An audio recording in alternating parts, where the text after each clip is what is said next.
So Malka, how did you find your way into the Wet Nose Gang? Is that really the most important thing to know about me? I'm talking to each member about the band's story, so that's why I'm asking everyone how they found their way into the Wet Nose Gang. Oh, you ask every single one of us the exact same question? The question is the same. The answers aren't. But if you'd rather not answer it, I can always ask something else. Maybe I could answer it, if I actually knew the answer. I'm not entirely sure I understand. Do you mean that you actually don't know how you ended up in the band? Is that it? When a very young, inexperienced girl and, according to others, a girl with a certain appeal, gets accepted somewhere, can she ever be certain why she was really accepted? Are you suggesting you were accepted for reasons other than the fact that you're an excellent guitarist? I mean, I don't just play, I sing, too. And when they were deciding whether to take me in, I did both, playing and singing.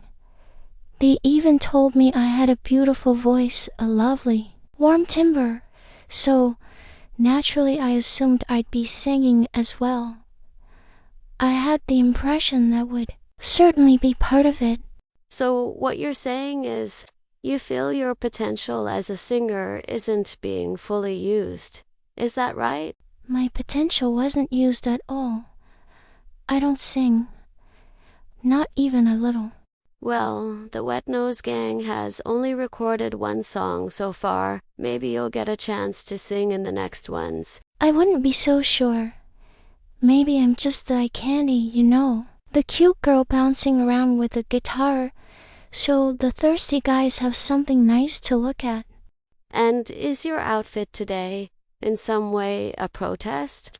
A comment on how young women are so often treated, as something on display or for sale? You see, even you'd rather talk about my looks, my dress, than my music. Funny how that happens, even in a music interview. Well, I suppose we'll wrap it up here.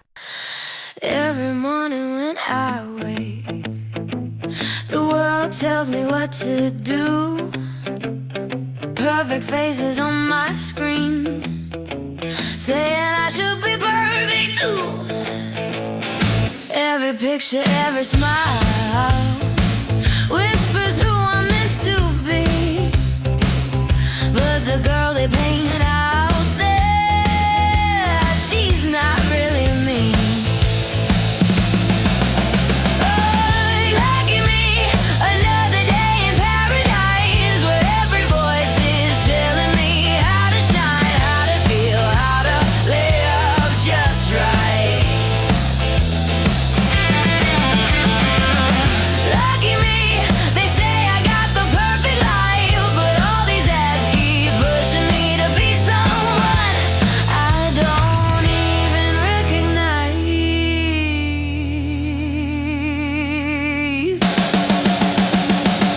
Lucky me,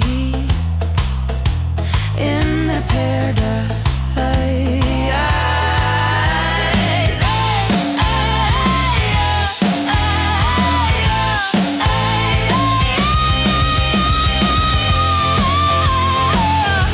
How do I live paradise? And I wonder quietly inside, how do I find a paradise that's truly mine?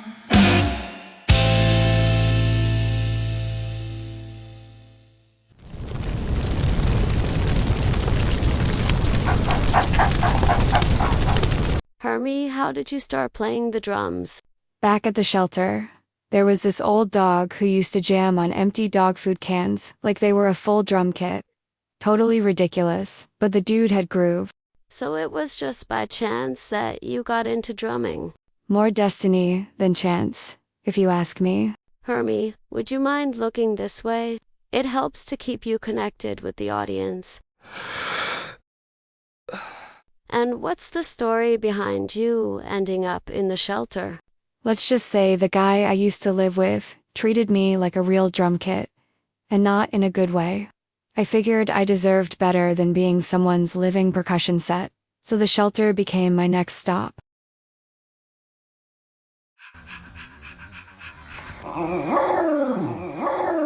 Esty, is that a growl I'm hearing? Sounds like someone's getting pretty worked up over this. If that lowlife were here, I'd give him a piece of my teeth, but I'll keep the rest between us. All right, Esty, maybe we should switch to something a bit happier. How did you first get into keyboards? And please tell me it didn't involve chewing on any cables. Honestly, it happened by total accident. I was chasing another dog around the room, jumped off the couch, and landed right on a keyboard. It made this huge dramatic sound, scared me half to death at first, but then I thought, hey, that actually sounds pretty cool. So I started jumping on it on purpose, and that's pretty much how my keyboard career began. It sounds like you've come a long way since that first jump.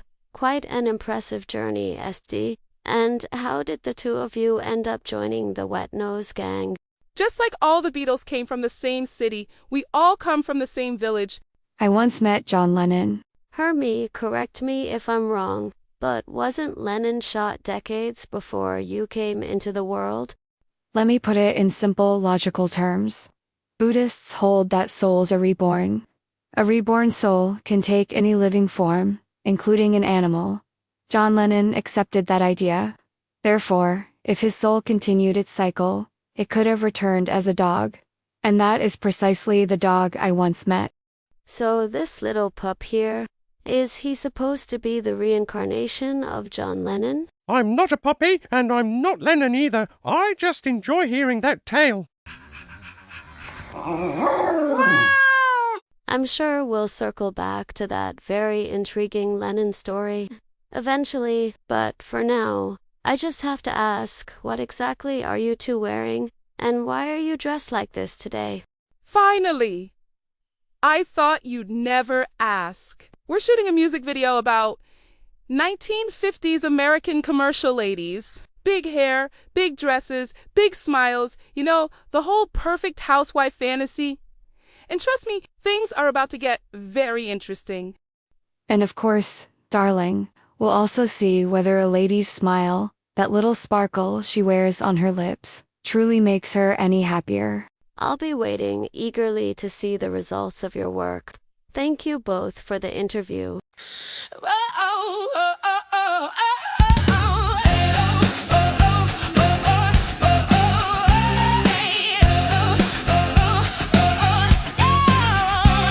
When the bowls start to sing, we hear the call. Echoes of dinner through the hall. The clinking sound, the sweetest sound. We run, we rush, the food is mine. Hey, when the bowls start to ring, they call us, they call us. We run to eat, we chew, we bite, we live the beat. When the bowls start to ring, they call us, they call us. We run to eat, we chew, we bite, we live the beat. In the evening glow, that silver chime, it shakes our souls, it bends the time, it feeds our dreams, it lights the flame. The sound that burns, we play the same. Now we make our music loud. The sound of bowls becomes our crown. What feeds our hearts now feeds the song. We rock in rhythm all night long.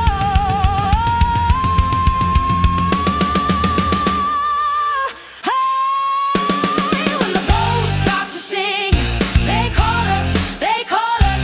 We run, we howl to eat, to dream. Our sound is strong, our sound supreme. When the bowls start to sing, we rise, we play, we bring the flame. The Wet Nose Gang will always be the sound of hunger, wild and free. Hey,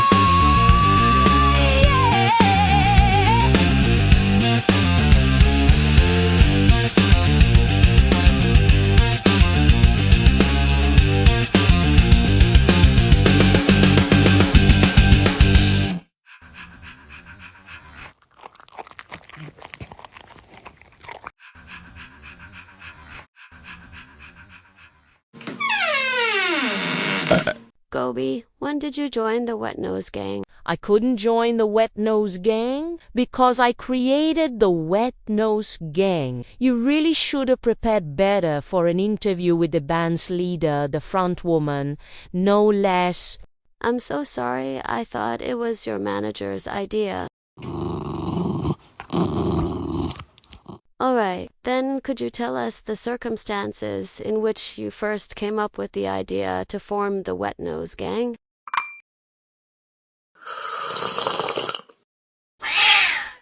Tell me, little kitten, is this your first conversation with a real musician? Actually, this happens to be my 347th interview.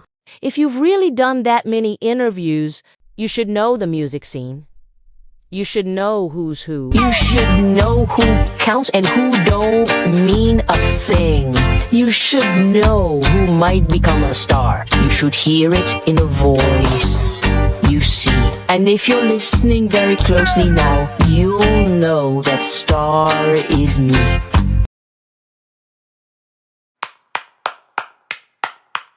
No need to flatter me. I know it was good.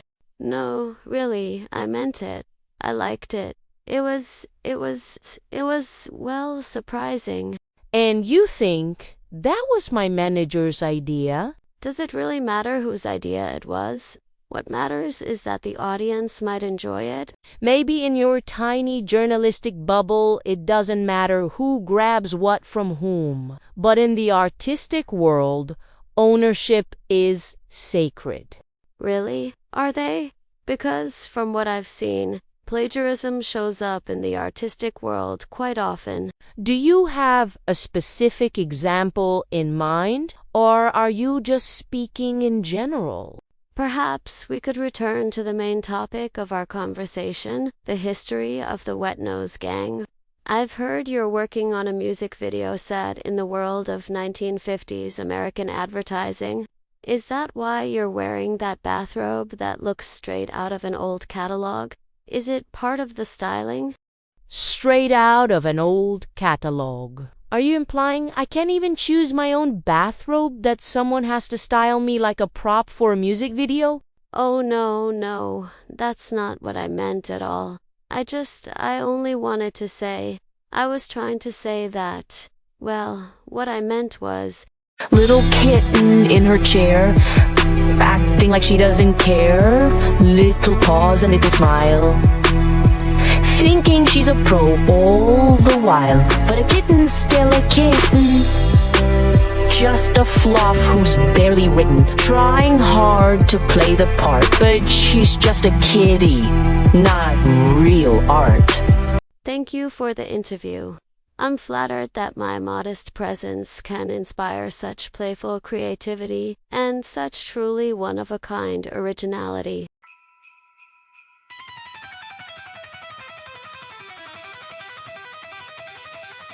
Plastic snow is falling, shining on the glowing tree. Reindeer pose like models say, buy some holiday from me. Every jingle sounds like someone ringing up the till. A snowman sings the promo song and Santa shouts more deals.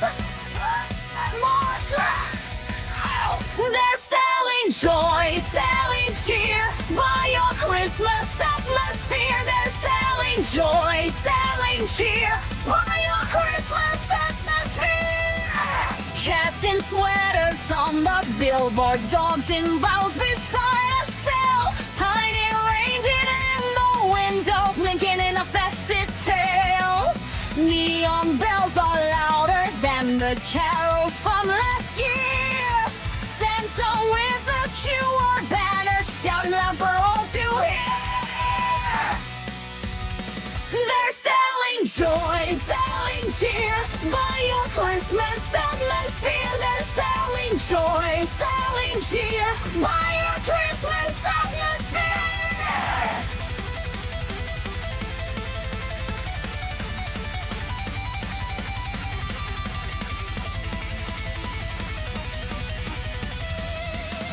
Every storefront glowing brighter, every street wrapped up in light, every smiling cardboard penguin saying shop here through the night.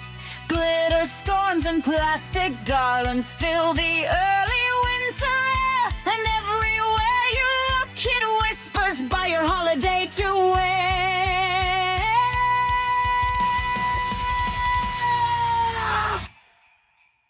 They're selling joy, selling cheer, buy your Christmas atmosphere. They're selling joy, selling cheer, buy your Christmas atmosphere. Everything around you whispers buy your happiness right here.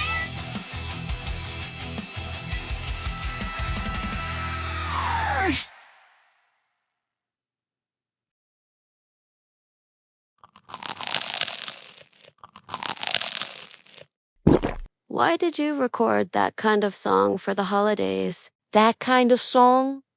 What's that supposed to mean? I just mean, holiday songs usually carry a pleasant, positive message, you know? And your band's song, well, it has a slightly sharper, even somewhat accusatory tone. So, in short, you just don't like the song. I mean, rather that it's a bit unusual for a holiday song. You don't have to justify your opinions. As an artist, I'm perfectly open to any kind of criticism. I'd just like to understand why, in this song, the holidays are shown in this particular way. Tell me, should an artist ever justify her creative choices? I'm not expecting you to justify anything to me. Oh, you don't want me to justify myself. Really? And yet you're accusing me that the song I sing is some kind of accusation. Against what, exactly? Against Christmas. Against the holidays themselves.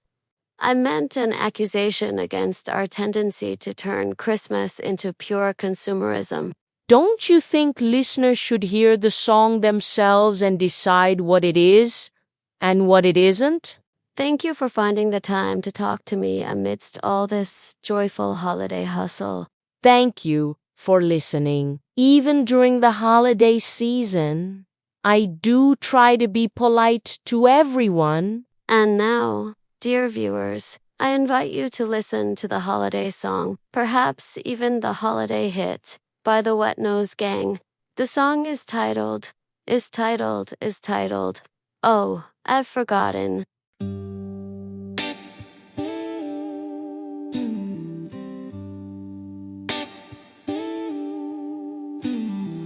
Lonely night, broken light, streets are quiet, breathing slow, shadows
Love is born. Love is born. Silent night. Hold the light. Hi, I'm Tapik. I play lead guitar in the Wet Nose Gang. On behalf of the whole band, I wish you a Merry Christmas and a Happy New Year. And if you're curious about my New Year's wish, it's simple. Please subscribe to our channel and like our videos. Your support helps us create more of them. Thank you so much for being with us. How did you end up joining the Wet Nose Gang? Because they didn't want to let us in. As Groucho Marx once said, I don't want to belong to any club that would accept me as a member. How come they didn't want to take you into the band? Because we were male. And why was it a problem for them that you were male? Because they were the ladies. They were afraid of what we do when they were in heat. And what exactly were you supposed to do? They were afraid of what we might do. Not what we would do. Big difference. But what exactly could you have done that you didn't actually do? Really, Kitty, you don't get it?